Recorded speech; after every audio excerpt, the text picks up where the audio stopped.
네, 이 때문에 이재명, 윤석열 두 양강 후보의 부동산 세금 공약이 뭔지 또 어떻게 다른지는 중요해졌습니다. 한 걸음 더 들어가 보겠습니다.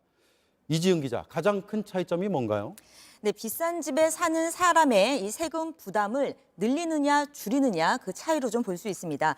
우선 이재명 후보는 늘리자고 주장하고 있습니다. 이를 위해서 종부세를 국토 보유세로 바꾸는 공약을 내걸었습니다. 예. 네, 땅을 가진 사람은 모두 내는 세금입니다. 부동산값 기준으로 상위 10%에게 상대적으로 많이 걷게 되는 것입니다.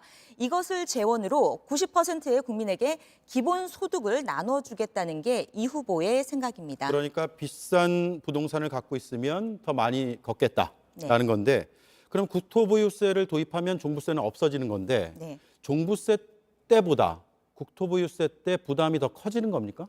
네, 그렇습니다. 비싼 집에 살거나 집이 여러 채면 그 부담이 더 늘어나는 구조입니다.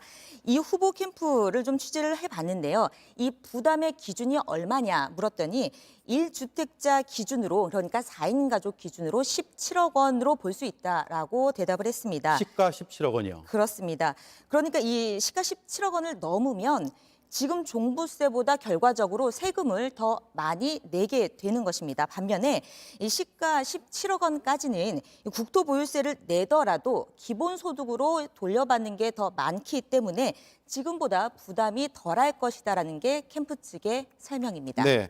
자, 그러면 윤석열 후보 공약을 한번 보겠습니다. 1주택자의 종부세부터 면제하겠다. 이런 내용이죠. 네, 그렇습니다. 이번 정부 들어서 이 종부세가 부동산 시장을 혼란하게 한 핵심 중에 하나라고 했기 때문입니다. 일단 이중 과세인데다가 또 재산권 보장 원칙에 어긋난다라고 주장을 하고 있습니다. 네. 여기에 일단 전국에서는 상위 2% 정도지만 서울과 수도권까지 보면은 이 부동산 부자가 아닌데도 이 지금처럼 종부세를 내는 사람이 많아진 것은 잘못됐다, 이런 입장입니다. 더구나 이 종부세 부담이 갈수록 커지기 때문에 빨리 손을 대겠다는 것인데요.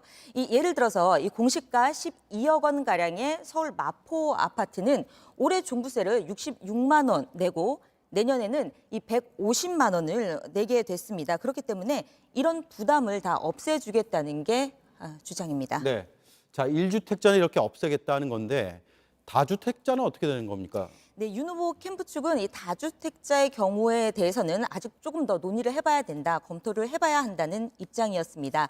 다만 국세인 종부세는 좀 장기적으로 지방세인 재산세로 통합하는 걸 검토할 수 있다고 설명했습니다. 네.